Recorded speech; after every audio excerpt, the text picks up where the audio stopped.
साखी ब्रह्मा और सरस्वती की। भाई गुरदास जी के कथन अनुसार 4 वेदों को उच्चारने वाला ब्रह्मा बहुत सूझवान था। लोगों को उपदेश देता था, पर अपनी पुत्री की जवानी और सुंदरता को देखकर मोहित हो गया था, जिस कारण उसे दुख उठाना पड़ता था। सरस्वती ब्रह्मा की पुत्री थी।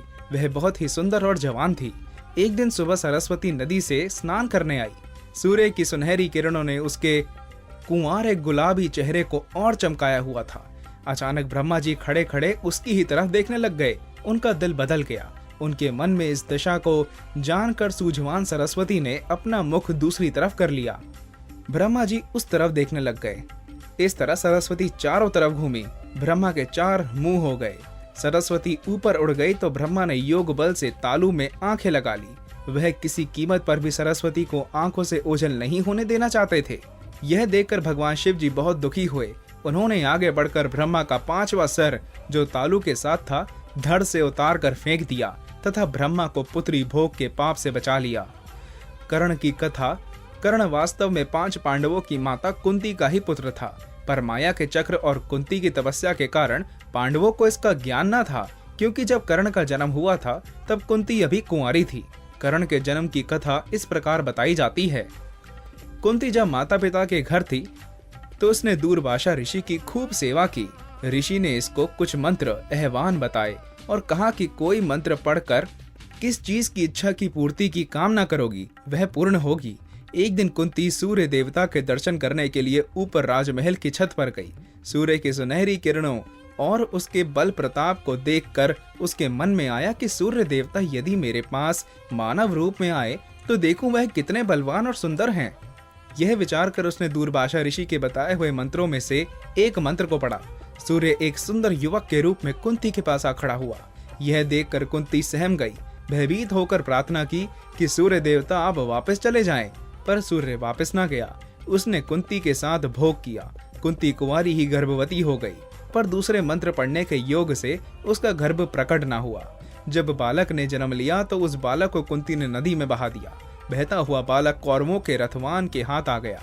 उसने बालक का पालन पोषण करके जवान किया, जो कर्ण के नाम से प्रसिद्ध हुआ। महाभारत में इसने कौरवों का साथ दिया। अंत में अपने भाई अर्जुन के हाथों वीरगति प्राप्त की। तब कुंती ने पांडवों को बताया कि कर्ण तुम्हारा भाई है। समुद्र खारा होना।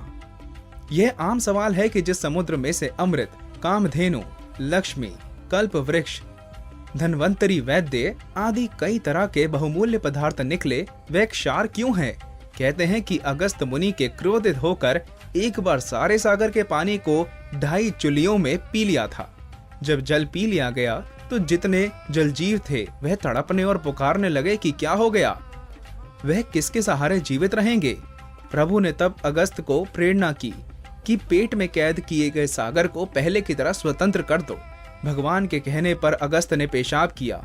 इसी कारण सागर का जल क्षार है। कैसी दैत्य। केसी कंस मथनु जिनी किया। कैसी दैत्य राजा कंस के वश में था। पापी कंस ने जहां श्री कृष्ण जी को मारने के अनेकों उपाय किए, वहीं कैसी दैत्य को भी घोड़ा बनाकर गोकुल भेजा, पर श्री कृष्ण ने अपने योग बल द्वारा कैसी दैत्य को मार दिया। यहाँ भक्त नामदेव जी इशारा करते हैं कि श्री कृष्ण जी हरि रूप थे, जिन्होंने कैसी तथा कंस को मक्खन, रड़क रड़क अथवा कोह कोह कर मारा था। काली सर्प। गोकुल के नजदीक ही यमुना में एक गहरा कुंड था। उस कुंड में 100 फन वाला सर्प रहता था। उसको काली नाग भी कहा जाता था। करुण भगवान से डरता हुआ वह उस कुंड में आ छिपा था। वह बहुत जहरीला था। जब वह फुंकारा मारता या सांस लेता था तो कुंड का पानी उबलने लग पड़ता था।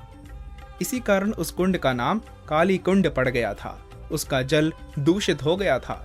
श्री कृष्ण ने एक दिन गेंद लेने के बहाने काली कुंड में छलांग लगा दी। श्री कृष्ण की नाग से लड़ाई हुई। उसके 100 फन्नों को श्री कृष्ण ने पैरों से कुचल दिया। काली सांप बेहोश होकर हार गया। श्री कृष्ण ने उसको कहा, यमुना कुंड छोड़कर कहीं अन्य जगह चले जाओ। काली सांप कुंड को छोड़कर चला गया। दुर्वासा ऋषि। दुर्वासा ऋषि अत्तरे मुनि के पुत्र थे। उनको शिव का अवतार माना जाता है। जब युवा हुए तो औरव मुनि की सपुत्री कंतली से दुर्वासा का विवाह हो गया। इनमें तमोगुण विद्यमान थे, इस कारण बहुत क्रोधवान थे। इन्होंने अनेकों को वर और हजारों को श्राप दिए। शकुंतला को इन्होंने ही श्राप दिया था कि दुष्यंत तुम्हें भूल जाए। द्रौपदी को वर दिया था कि तुम्हारे पर्दे ढके रहें। अन्य भी कथा कहानियां हैं। दूरभाषा ने जब विवाह किया था तो प्रतिज्ञा की थी कि अपनी पत्नी की 100 भूलें बख्श देंगे। जब 100 से ऊपर भूल हुई तो क्रोधित होकर कंदली को भस्म कर दिया। औरव मुनि ने श्राप दे दिया। एक बार पिंडारक तीर्थ पर ताप करने के लिए गए तो वहां यादव बालक खेलने आया करते थे। वह बहुत मजाकिये थे। उन्होंने एक दिन दूरभाषा का मजाक किया। वह मजाक इस तरह था कि जमवंती के पुत्र सांब के पेट पर लोहे की बाटी बांध दी, स्त्रियों जैसे वस्त्र पहनाकर घूंघट निकलवाया तथा दूरभाषा के पास ले गए और पूछने लगे, हे ऋषि जी, बताओ लड़की होगी या लड़का? दूरभाषा समझ गया कि यह मेरे साथ मजाक कर रहे हैं। उसने सहज स्वभाव ही उत्तर दिया, लोहे का मूसल पैदा होगा जो यादवों की कुल नाश करेगा। यादवों को श्राप दे दिया, उस ओर इशारा है।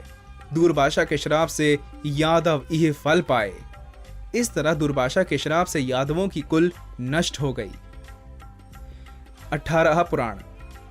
गुरुबाणी तथा गुरुमती साहित्य में 8, 10 या 18 पुराणों का नाम बहुत बार आता है। जिज्ञासुओं के ज्ञान के लिए 18 पुराणों की सूची आगे दी जाती है। 1. ब्रह्मा पुराण, 2. विष्णु पुराण, 3. वायु पुराण, 4. लिंग पुराण, 5. पद्म पुराण, 6. सकंद पुराण, 7. बावन पुराण, 8. मस्ताना, 9. वराह पुराण, 10. अग्नि पुराण, 11. भूरम पुराण, 12. गरुण पुराण, 13. नारदीय, 14. भविष्यत पुराण, 15. ब्राह्मण वेवरत पुराण, 16. मार्कंडे पुराण, 17. ब्रह्मांड पुराण, 18. श्रीमद् भागवत पुराण। सहस बाहु का वास्तविक नाम काहत वीर्य रजन था। यह कृत वीर्य का पुत्र था। इसकी 1000 भुजाएं थी, इसलिए सहस बाहु कहा जाता था। गुरु नानक जी फरमाते हैं, सहस बाहु मधु कीट मही खासा, हरणाखसु ले नखहु बिदासा, दैत संघारे बिनु भगति अभियासा। सहस बाहु का राज नर्मदा नदी के दोनों तरफ था।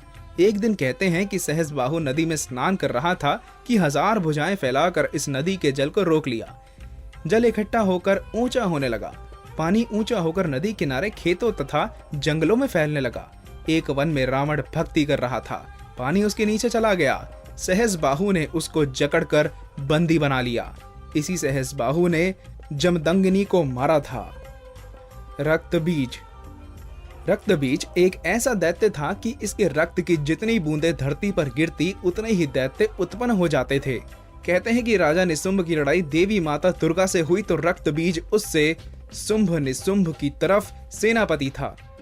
काली मां ने इसके रक्त को पीकर इसका संहार किया था। मधुकीटभ, यह 2 दैत्य थे। भगवान विष्णु ने इनको अपने कानों की मैल से उत्पन्न किया था। युवा होकर दोनों दैत्य ब्रह्मा जी को खाने लगे। ब्रह्मा जी ने अपने प्राण बचाने के लिए भगवान विष्णु की स्तुति की और उन्हें सोते हुए जगाया। भगवान विष्णु कई 1000 वर्षों से सोए हुए थे। ब्रह्मा जी के ध्यान करने पर वह अपनी निद्रा से जाग उठे। दैत्य मधु और कीटभ से भगवान विष्णु का 5000 वर्ष घोर युद्ध होता रहा, लेकिन इस युद्ध में ना ही विष्णु जी हारे और ना ही मधु कीटभ ने दम छोड़ा। अंत में महामाया ने हस्तक्षेप किया। मोहिनी रूप होकर उसने मधु और कीटभ को ब्रह्म में डाल दिया। दोनों दैत्य शांत हो गए। उन्होंने भगवान विष्णु से लड़ना छोड़ दिया। दोनों राक्षसों ने विष्णु से कहा, आप हमारे साथ बहादुरी से लड़ते रहे हो, इसलिए जो चाहे वर मांग लीजिए, मुझे अपने सर दे दो। यह मांग भगवान विष्णु ने मधु और कीटभ राक्षसों से की। वचन के अनुसार दैत्य को अपने सर भगवान विष्णु को अर्पण करने पड़े। भगवान विष्णु ने अपनी जांघ पर दोनों दैत्यों के सर धड़ से जुदा कर लिए। दैत्यों के सर काटने पर उनका जो रक्त उससे निकला वह समुद्र के पानी में जमकर धरती बन गई। यह धरती की भी जन्म कथा है।